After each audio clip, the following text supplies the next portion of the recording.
What's up, Sales Hacker community? So I think you just saw us doing some last-minute technical difficulties, but thank you all for joining us.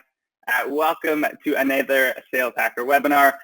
My name is Scott Barker, Head of Partnerships at Sales Hacker, and I'm sorry, but you have to put up with my goofy mug today, but we do have a really interesting topic to chat about today.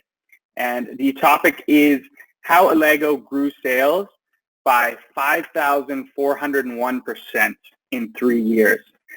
Pretty amazing. Now, before I introduce my guest, I do want to take care of a few housekeeping matters.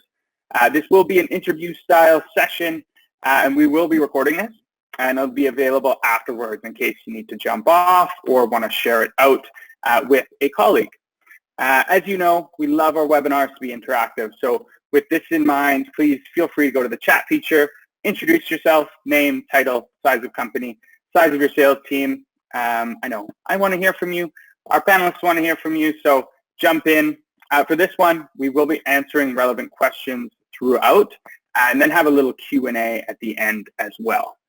All right, so now we have that out of the way. I'd like to introduce our awesome guest presenter. I'm joined by George Donovan, CRO of Allego. George, welcome. Thanks so much for joining us. Thanks, Scott. Happy to be here. We're lucky to have you. So, got to do a quick background of George, of course, for all the attendees. George Donovan is responsible for achieving Allego's customer acquisition and sales goals. He is a proven sales leader with over 20 years of sales, marketing, operations, and management experience. And, you know, we spoke before this. George is also a sales enablement enthusiast who loves tools and systems that empower salespeople. So prior to Allego, George actually served as the Chief Sales Officer of Compete during its rapid growth from 30 million all the way to 110 million. And prior to that, you were also a principal owner of a Sandler sales training franchise, working with some of the world's leading tech companies. So you've been immersed in this sales and marketing landscape for quite some time. That's an impressive background. Thanks. It sounds a little ominous. I don't know if I can live up to it. All right. So 5,401% sales growth in 3 years. So that's obviously what everyone strives for, right? I'm sure everyone in attendance, myself included, that's the goal, to get to those kind of amazing numbers. So I think we kick it off. Let's start at the beginning and talk about some of the reasons that you came to Allego in the first place. You know, we had a chat, like I said, previous to this. So I know a few of the key reasons you expressed, that you love your role. You know, you're able to focus on helping customers solve a big problem, which is important to you, and, you know, take the lead in reinventing an already established category, something I'm sure many of our listeners are working hard to do. Yeah, so let's talk about the reason you came to Allego. Sure. Well, yeah, really happy about that decision. And the reasons I came here is I look at myself very simply. I'm a sales guy. I've been a seller in technology, a manager in technology, had a sales training business for almost a decade, training technology companies, and now at Allego, a 4-year-old tech startup. And the reason I came was because I saw that Allego had identified an industry that was ready for disruption. And that is the way that we train and coach salespeople. We've been doing it the same way for 20 years, and it's dated. It's broken. Companies spend billions and billions on sales training, and it's a great event where sales reps get together, they get trained, they get fired up, they get motivated, but then over the course of a month or 60 days, they forget 90% of what they learned. And it's not conducive, right? The way that we've all been doing it, I've been guilty of this in the past, of doing sales training, there is a better way today. And one of the things that we've solved to that with Allego is to build a platform that will help supplement face-to-face training as well as provide collaboration and coaching, which is definitely the way of the future relative to training in general, never mind sales training. But salespeople don't want training to be an event anymore today. They want it to be a continuous process. And that was our goal. And that's why we've had that success. It seems like awful big numbers, but when you're starting from a small company and growing that kind of percent, it's still not easy. It takes a lot of hard work, but it's certainly doable if you have a good strategy behind it and a great product and a problem to solve like we've been trying to solve. Mm-hmm. Definitely a massive problem to tackle. And, you know, as they say, the bigger problem you go after, the bigger reward. But I agree with you 100% that it's something sales folks are struggling with a lot. You know, I think we get so inundated with so much content. There's so much knowledge out there, and it's really hard to focus down, especially when you just do these one-off, you know, events, or you do your big sales kickoff and then you forget about it. That's right. I think we're all going through, many companies are going through that right now. It's a big time of year for sales kickoff in the last 60 days, and they're awesome. But then what? What do you do afterwards? How do you reinforce all that great learning and content that you gave to your sales team? And that's been a challenge for a long time that we're trying to solve. Yeah, great. And so from what you've shared, it seems, you know, like your organization could help really any type of company. You know, every company has to train their sales folks, their employees. Right. Can you talk a little bit about, you know, how you narrowed your focus on the market and how you decided to be a little bit exclusive in your market focus? Yeah, that's a great question, and I think this was a great lesson learned for us here at Allego, and maybe some of you can take advantage of this who are in your year 1 or 2 or 3. And the strategy at our company was to build a technology product that's built for everyone, but to go to market and to sell into one vertical, not even just one vertical, it's financial services in our case is where we started, but a subset of financial services is to get really, really focused. And it sounds counterintuitive because if you have a product that could not only train salespeople, but train salespeople across many different vertical markets, and not even just train salespeople, but train the entire organization, people say, why are you so maniacally focused on just a few verticals now, 4 years in? And the reason from that is we've learned from our own personal mistakes, the employees here, from other companies. We've learned from industry experts. In particular, I'll reference Crossing the Chasm, the book Crossing the Chasm by Jeffrey Moore. It's written a while ago, but a lot of the principles in there stand true about adoption and technology adoption in particular. And the chasm is, well, let me back up. Like most companies, when you start off selling a disruptive technology or a disruptive product in general, you want to you have to identify and really focus in on who are the innovators, who are the people willing to take risks on your product or your service. And you've got to identify them, and you've got to befriend them, and you've got to educate them, and let them try your product. Let them work with it. Let them become a raving fan. Because those innovators, even on that full bell curve of adoption of 100%, these innovators are only about 2.5% of the population, but they're going to be the ones with the fire starters for you.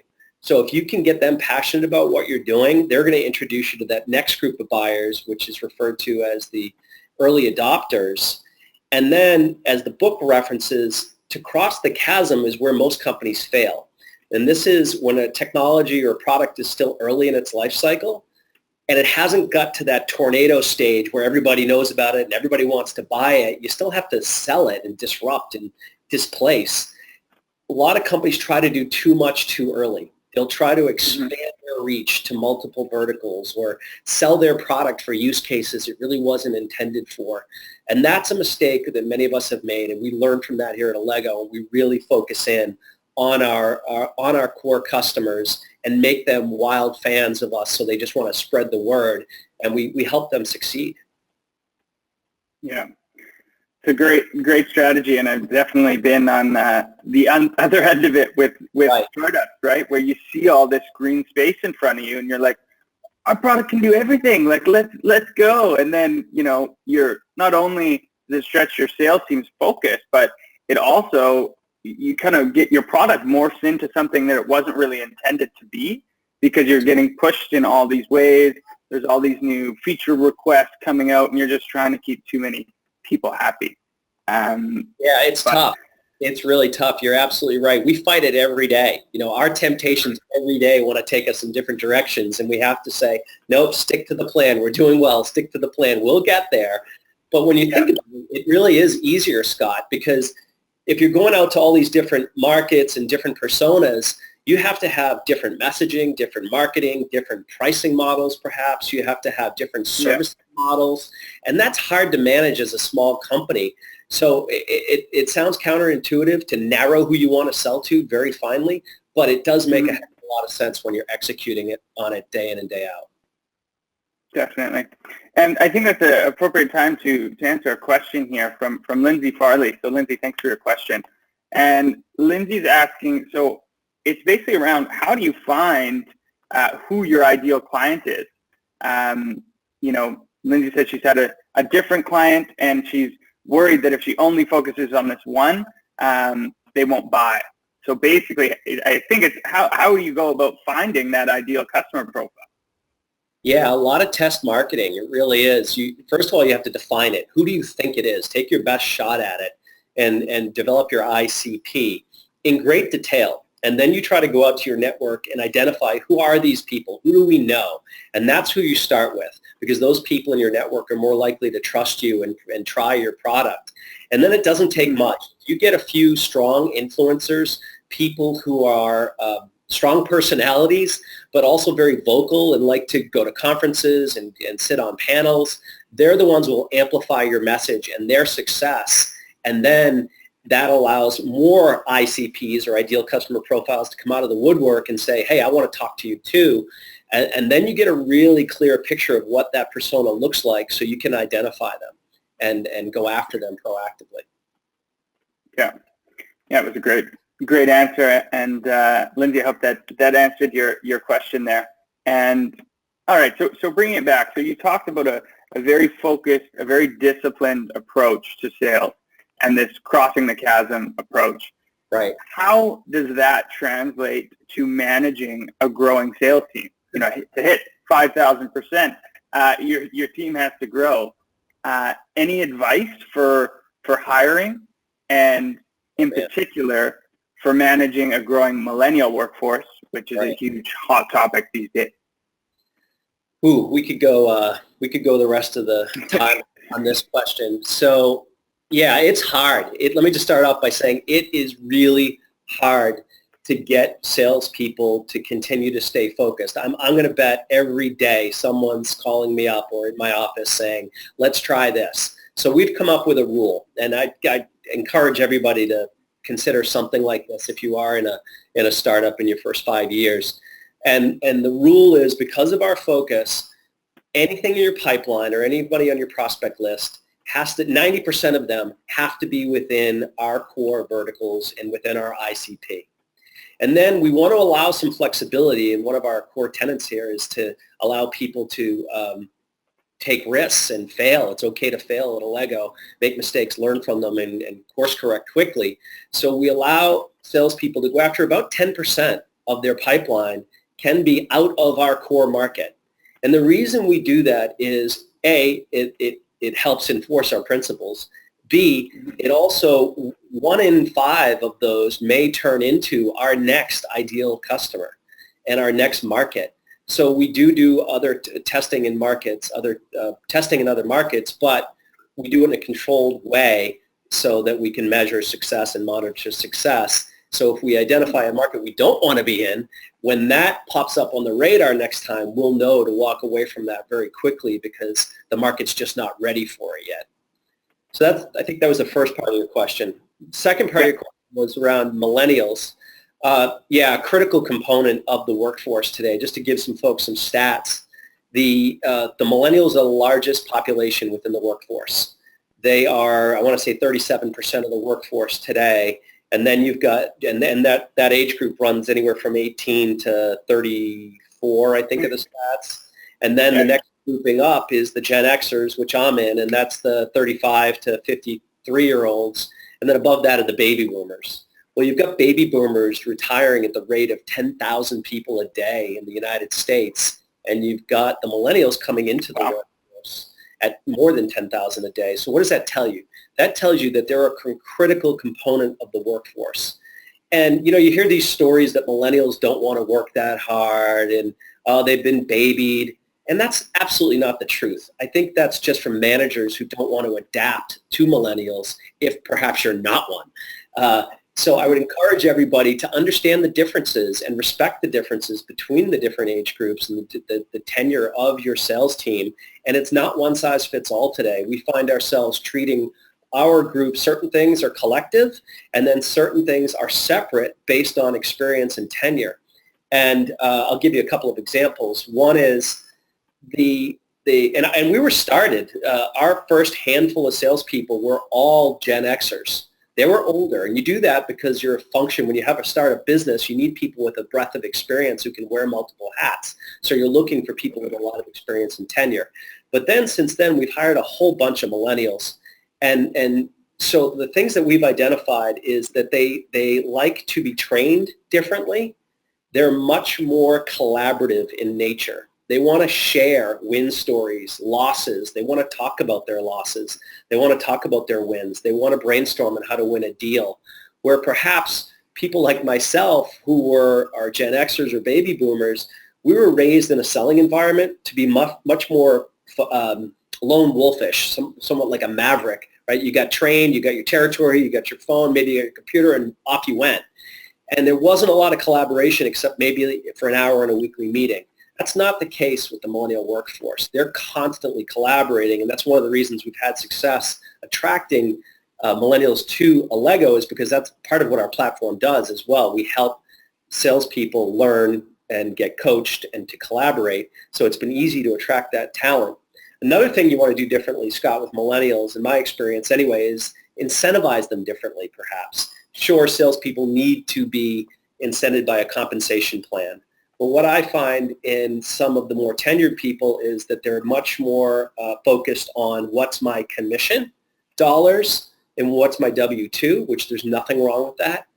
And with some millennials, I tend to see more focus. Yeah, of course, their W-2 is important to them, but they want to know more about other incentives, like, can we have a team outing? Can we something simple like going out to a nice dinner or going to a wine tasting or a whiskey tasting, some fun experience with their teammates. That's really important to them.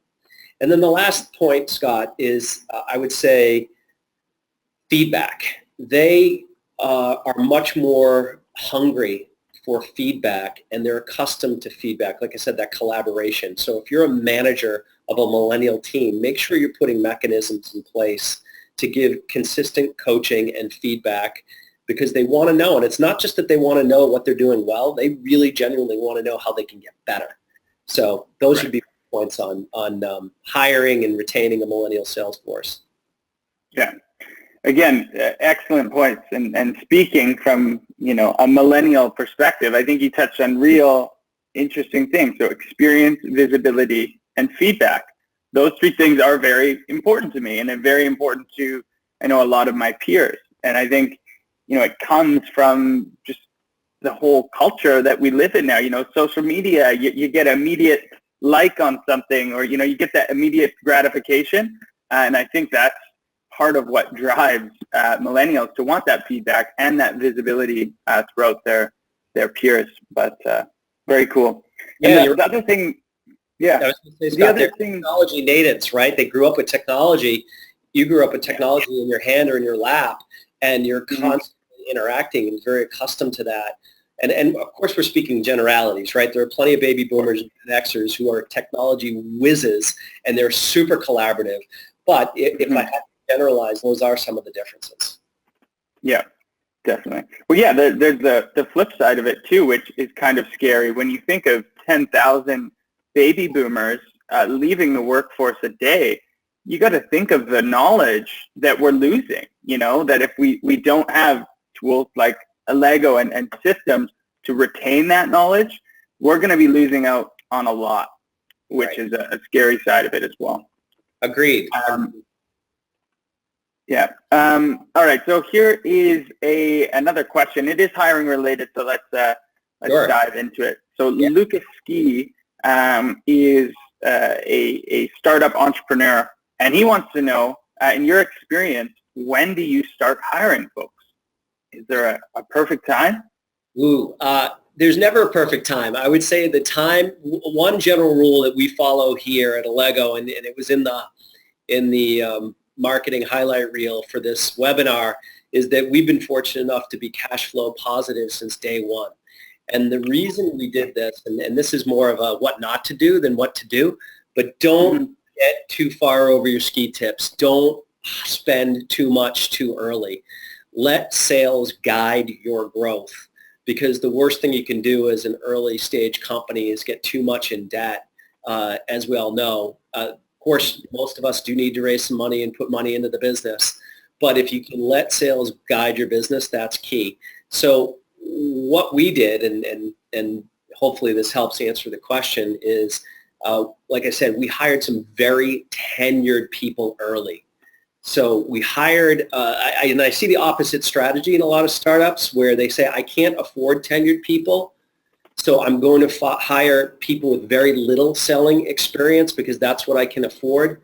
Well, I would say invest in the salesperson. Don't just invest in the technology and the marketing, but invest in some core original sales team that's very tenured and can take that product to market and solve problems. Especially if you're in a disruptive market like we are, you need to have salespeople who can identify the problem, draw that bridge for a customer, give the vision of what the future is going to look like, and that takes a lot of skill and experience.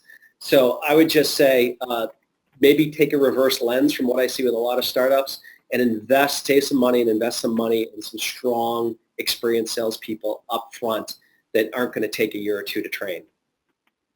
Mm-hmm.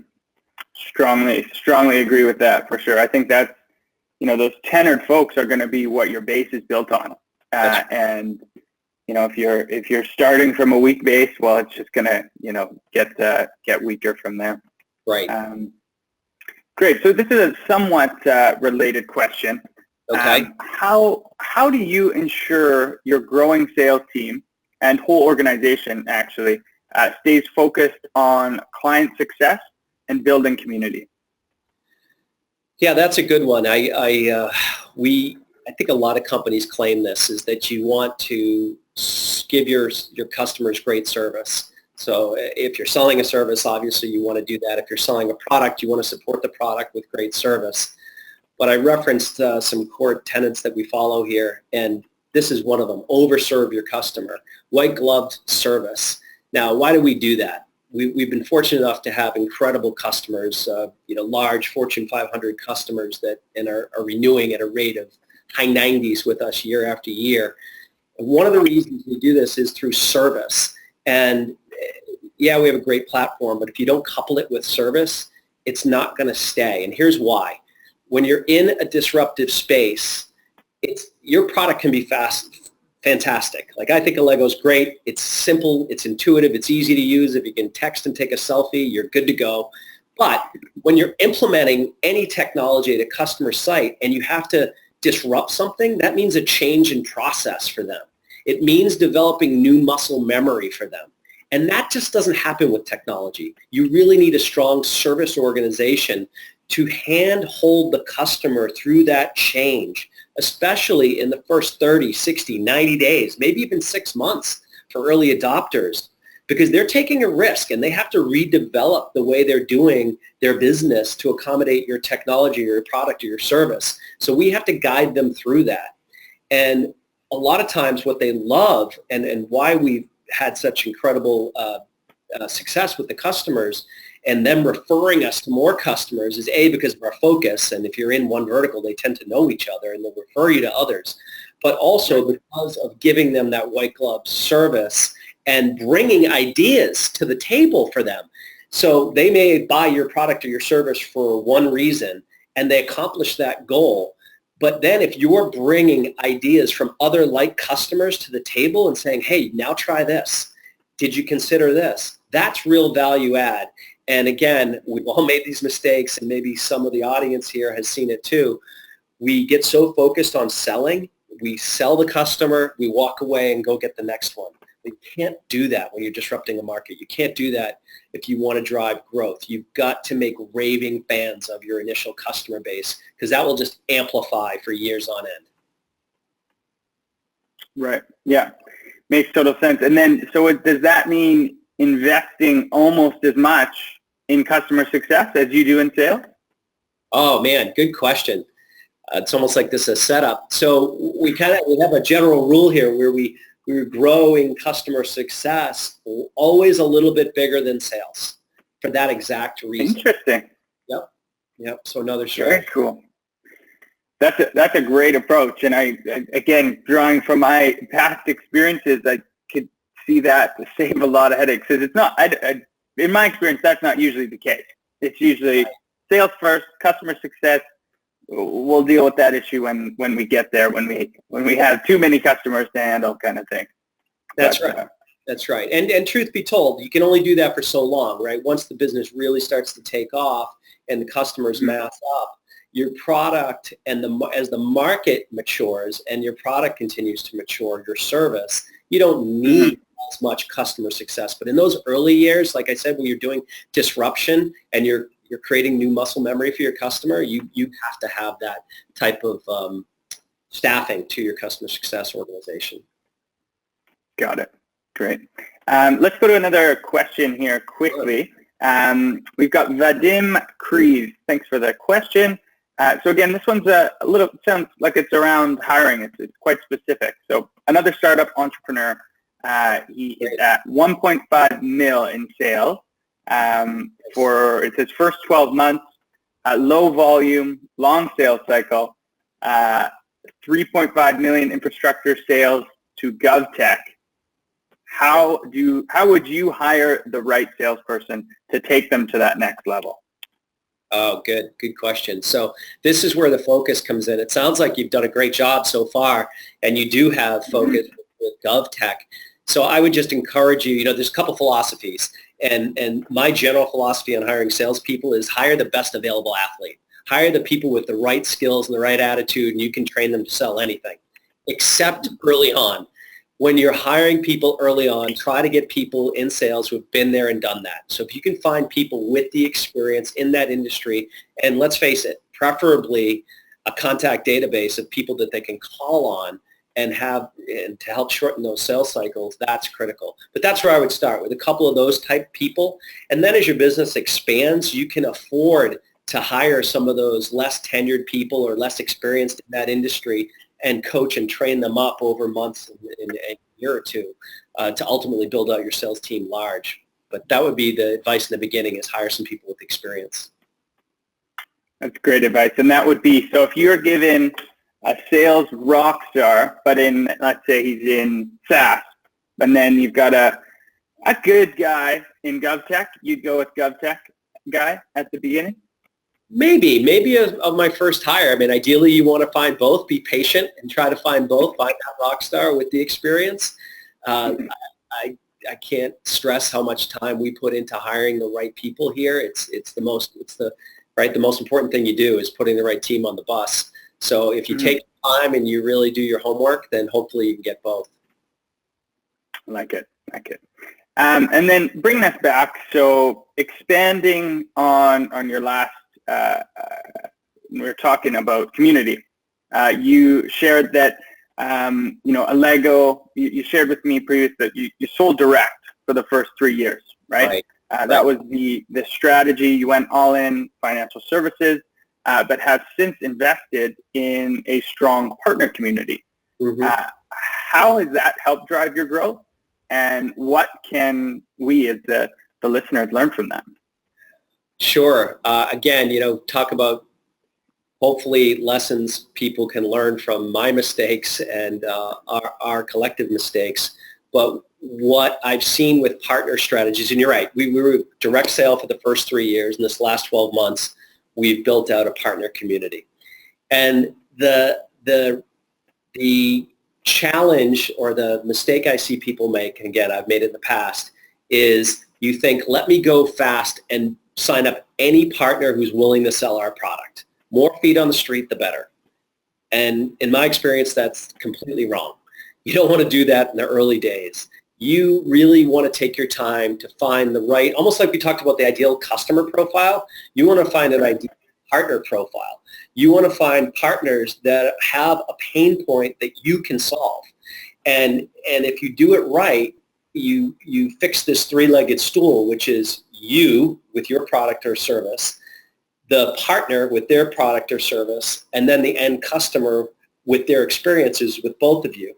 And if you do it right, it's really a win-win-win. Again, you have to resist the urge to go out and sign up a whole bevy of partners, but find the ones with a problem. And in our world, it was pretty simple. We're partnered up with sales training and consulting companies because that's what we help do through our technology. And their pain point is they do great training, but if it's not reinforced, it goes away, and then the customer's not getting ROI on the training they invested in.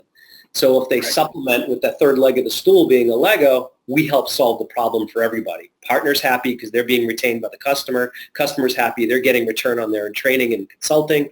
And then Allego is a key part of that. So I would say, again, do less. Focus in on who your ideal partners are.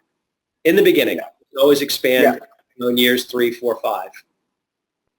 I really like that. Again, interesting points, because they're not, what you think right away, when you're going after and like, let's set up a partner program, let's get 300 partners reselling, and then you do the math and you're like, we're going to make multi-millions.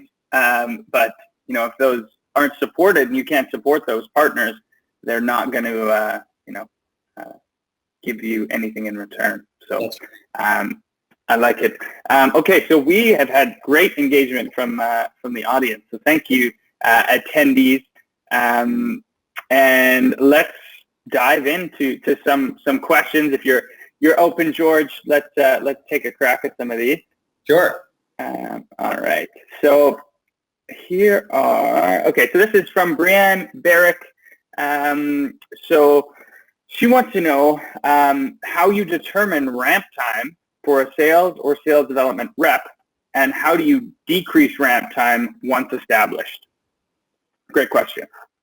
Yeah, Brianne, that's a good one. So, Scott, give me the first part again. How do you establish it, ramp time? Yeah. How do you determine ramp? Like maybe you're onboarding your first sales hires. How do you determine or estimate when they're going to be fully ramped? Well, I think that's the key. You have to estimate. You can't determine. It's not one size fits all. Everybody's a little bit different. You can have a guideline and set timelines as to when people should be ramped by role, right? But a lot of it's going to depend on what is that profile that you're hiring too. Are you hiring the more tenured reps with many, many contacts, or are you hiring more junior people who need some development and more ramp time? I think where we get into trouble is that as managers, we don't discern between those two groups, and we don't discern enough between roles. So we expect, wave some magic wand and we say, okay, everybody's going to be ramped in 1 quarter. And when that's not the case for a subset of our new employees, we don't like it. But I think that's probably because we set the wrong expectations with ourselves. I think it's okay to expect that some people will be ramped, depending on what you're doing, but it could be 60 days, 90 days. And then other people, it's going to take, we invest in some people here for 6 to 12 months before we expect them to be fully ramped. Again, we're in a new industry, new disruptive market. So I would say identify, do your best estimates based on what you know of like companies or like sellers in other companies, and put some estimates in place to set your expectations for them by role and by experience. And then measure it and monitor it over time to see if your company adheres to those kind of standards. And if not, you'll have to adjust based on what you think is realistic. And then what was the second part of the question, Scott? Second part was, and then how do you decrease that ramp time once you're established? Yeah, that's easy. Buy Allego. No, that was kind of a layup. But I would say... This is a real question, by the way. That wasn't set up. Brad, you can vouch. We didn't plant that. But I would say put a real onboarding program in place for salespeople, especially. a lot of us in the early days of a startup, we make the mistake of not doing much, maybe just saying, okay, shadow these people for a few weeks. But it's not that hard to put some training in place or some infrastructure, a learning platform or something where people can do study before they even show up on day one. They can record themselves practicing, get feedback from their peers about practicing their messaging, handling objections, their cold calling, whatever you want it to be. Let them practice in a safe environment before they're going out and practicing in front of customers, because that's not going to help them or your customers or their confidence. So a little bit of effort around building an onboarding program, even in the early days, goes a long way. And if you can't do that yourself, you can always invest in a third party. For not a lot of money, you can send people to some basic sales training to get a methodology, or have a sales consultant help you out to build out an onboarding program for not a whole heck of a lot of money that'll pay dividends once you start hiring more than one person. Mm-hmm. Yeah, definitely agree. Onboarding is so essential, and it's crazy how many startup founders or CEOs kind of just think sales will handle it. Sales is easy, right? They just call people, email people all day, and they're good. And it's definitely not the case. So investing in that onboarding and training is key.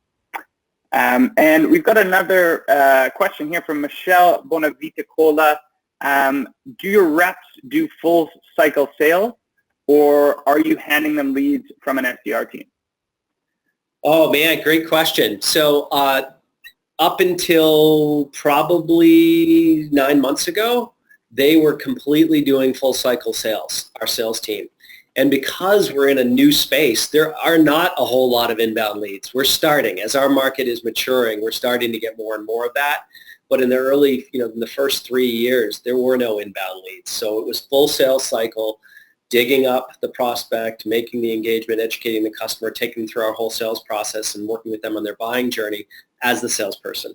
Now, as the market's maturing and as our company is maturing, we have built out a team of account development reps. Some people call them ADRs or BDRs or SDRs, and they are following up on inbound leads. They are doing outbound focused cold calling as well.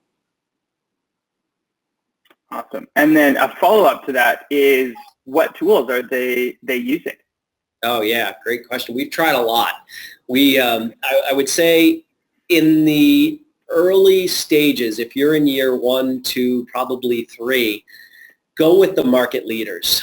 You can't afford to put in a tool that isn't going to work and you got to rip it out in 6 months or a year. You just don't have the time, the energy to do that.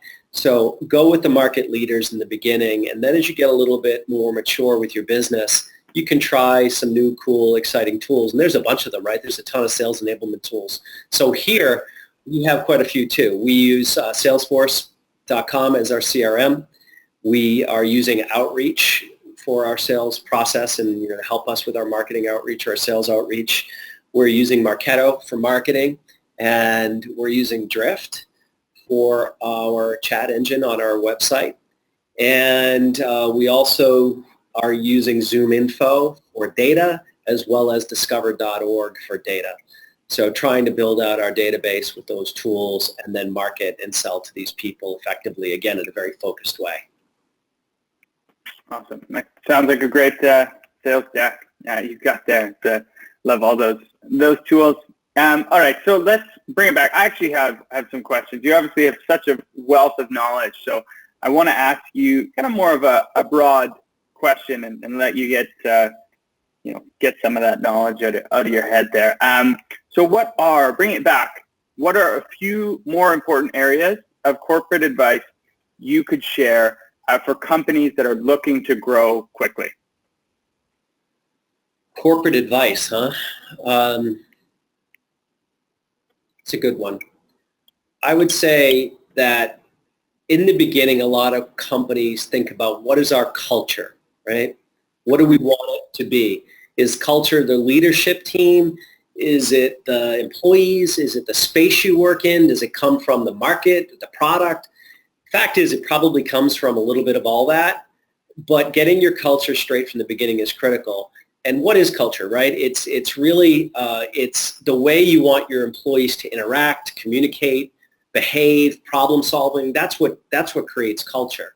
So we have implemented what we did, and happy to share this with people, but we implemented something called the Allego operating principles, which our CEO brought with him, Yu-Chun Lee, from his first tech company, which was a marketing automation company that he had wild success with. And he developed them there and then brought them to Allego. And they're very simple. They're just 7 common sense principles that we operate by every day. And if any employee sees anybody else straying from them, you are entitled, and matter of fact, you have to call people out on it. And they're simple. They're things like seek the truth and be intellectually honest. So what does that mean? That means don't try to put yourself first to get what you want as an individual. Well, what's going to be best for our customers? What's going to be best for Allego? Seek data, seek input from others to problem solve and to brainstorm. And another one might be, I mentioned this earlier, I believe, take risks, fail fast. Don't be afraid. Let your employees fail fast. Take some risks. There's nothing more important than failing, because that's how we get to success and that's how we learn. And unfortunately, in a lot of companies, they get so uptight about making mistakes that their employees, they get constrained. So we encourage it. It sounds, again, a little bit of what we're talking about today is counterintuitive, but we encourage it so long as you learn from it and then you hold yourself accountable not to make that mistake again. So I would say, Scott, put those operating principles in place or something like that, that communication and behavioral structure that'll help build your culture. And then also have fun, right? Enjoy yourselves and make sure people, your employees, are enjoying what they do. And then a second thing, I got one more that's really simple. It's kind of really personal to me. It's something that I learned years ago. Super important for startups. It's about decision making. And two flaws in decision making by executives in startups, even salespeople in startups, is one is we get too emotional and we make decisions too quickly without enough data. And then the other way is, if your nature is that you like to analyze, people can overanalyze and have analysis paralysis. And I heard a nice rule that you can all take away. It's not mine. It's from Colin Powell, who was a U.S. Army general, 4-star general, and then Secretary of State. And I saw him speak once, and he said, here's the rule. If you have 40 to 70% of the available information on the topic, whatever it is, the problem you're trying to solve, the decision you have to make, that's enough. If you make it too early, before 40%, you're being too haphazard. If you're waiting too long, somebody else is going to step in and make the decision for you. So I think that's critical with fast-paced moving startups, is to have some sort of a rule like that. I love that. And so just to reiterate that, so that was, if you have 40 to 60% of the available information, use that and go ahead and make the decision. You got it. You got it. I like that. I like it. I actually heard a similar thing the other day, and it was talking about, when you strive for that perfect decision making, let's say you wait for 100% of the data, well, by the time you get to perfect, your competitor has already, made that decision, so you're now behind. So it's kind of a principle of just focusing on being good and not perfect, so that you can actually get things done. And I think that follows similarly in line. I like it. And yeah, so I love those two answers. Can you do the same thing now with more personal advice for those, maybe they're not CEOs, maybe they're not CROs listening? Let's go just for people who are looking to further build their sales careers. Okay, sure. One pops right into my head, and that is set goals. Set goals. I bet some of you are great at this, but the majority of Americans are lousy at setting goals. And I'm talking about personal and professional goals, not just it's January 1st and I'm going to figure out how much I want to make this year, or I want to lose 10 pounds or something like that. Those are great goals, but they're not really looking across your life. So have a goal setting process. And that's frankly why most people don't make goals, is they don't know how, or it's too scary. They're afraid of failure. And that's not an excuse, right? You just have to do it. Unfortunately, most Americans spend more time planning their next vacation than they do planning their life. So get a simple goal setting process and stick to it that covers all aspects of your life: financial, health, spiritual, family, social, and make sure that you really spend time on building out your goals and then working your plan daily, weekly, monthly, quarterly, and annually. Because ultimately, if you keep doing that, you'll see amazing results over the course of years as to what you accomplish if you have strong goals. And it reminds me of some of you have probably heard about this study, but Harvard did a study some years ago, and it's been done since, and the results are incredible. But it's trying to remember the stats. It's something that of a graduating class, they surveyed the graduating class, and only 3% of them had written goals. 97% of them did not. And Wow. 10 years later, when they analyzed that same class and surveyed them, what they found was those people who were really strong goal setters as young people, they made 10 times as much. That 3% made 10 times as much 10 years later as the entire 97% combined. Now, goal setting isn't all about making money, but that's a pretty powerful stat that I think shows the power of goal setting. Yeah, definitely. Not all about money, but that's a good incentive to maybe go and work on the Right. goals. And I love what you said.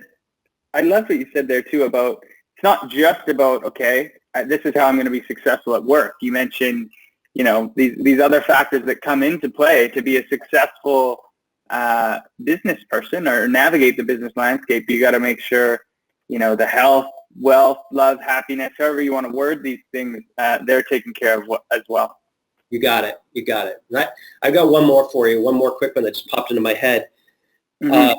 I would say another piece of just general advice is seek some mentors. Everybody should have some mentors, but it may not be, and I had to learn this one the hard way because I didn't do it for too long, and now I spend time doing it. But seek mentors, not 10, not one, but maybe 3, 4, something like that, people who you can go to for advice, and mix up who they are. Most of us think of mentors or somebody who's got more experience in selling than I do, and maybe that's one of them, right? Or some very successful CEO. But I would say mix up races, mix up genders, mix up experience levels. Pick crazy Uncle Eddie. Maybe he's never been successful in business, but he's wildly, he's a great human being. He's got incredible experiences that you can learn from. So pick a group of mentors, meet with them regularly, buy them lunch, buy them a drink. They'll learn from you, you'll learn from them, but it's great to be able to bounce things off of those people and learn from each other. Love that. Yeah. Super huge. Massive. And, even things like this, jumping on webinars and stuff can be a form of mentorship, right? Right. So I think everyone attending here is on the right track anyway. Awesome. So we're running closer to time. I think we probably have enough for about 1 or 2 more questions before we wrap this up. And let's go with, so Scott Turco has a good one. What are the KPIs that you focus on to test your scaling strategy along the way? Yeah, good question. We try not to do too much. Again, our philosophy here is keep it simple, right? But the KPIs are some of the basics that you think about relative to selling. You think about your pipeline and how much X your pipeline should be relative to the targets that you're trying to reach from a sales number and a revenue number. So that's obvious, and I think most people do that. But also at a sales rep level, we have what we call a behavioral cookbook or a KPI.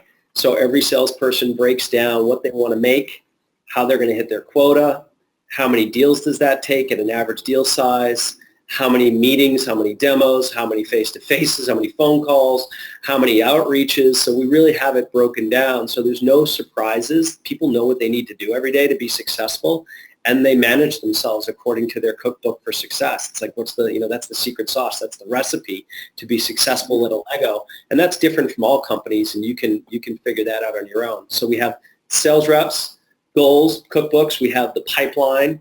We have the revenue and the sales numbers. But then also really important is customer health, right? We really want to measure customer health and, like I said, build a fan base of customers and partners. And you do that. Obviously, the big stat is retention rates. What's your renewal rates? But also monitoring on a monthly basis how each customer is doing and have some sort of a health dashboard and monitoring that. So if people aren't green, if your customers aren't green, why not? We call them code reds. Call a code red, get the right people in the room and fix it and get that customer healthy as soon as possible. So those are the key metrics for us. Great.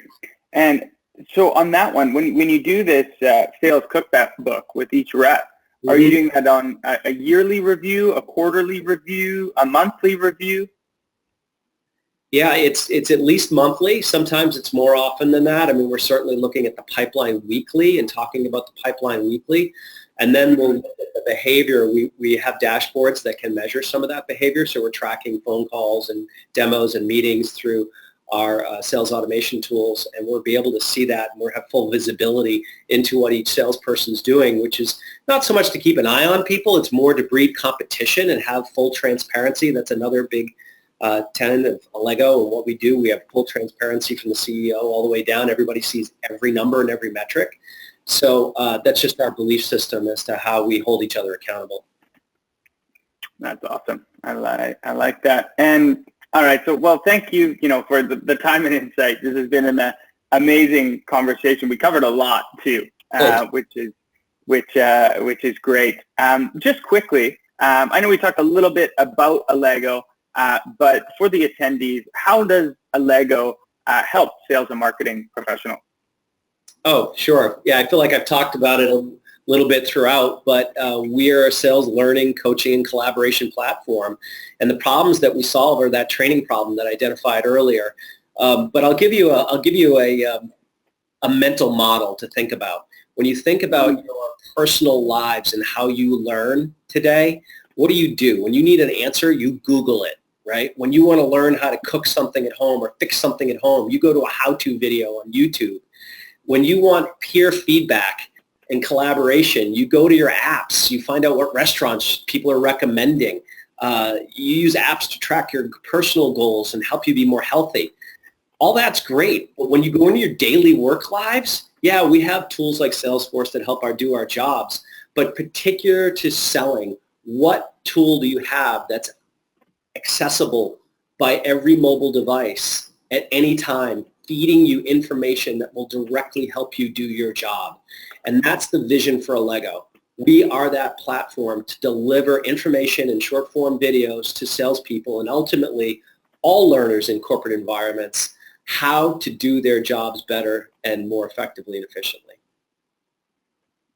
I love it. So almost acting as that internal Google. I wish I could just type in Google, what do I do next on this deal? That would be very helpful, but it doesn't help me too much. All right, George. Well, I think that is our time. Again, can't thank you enough.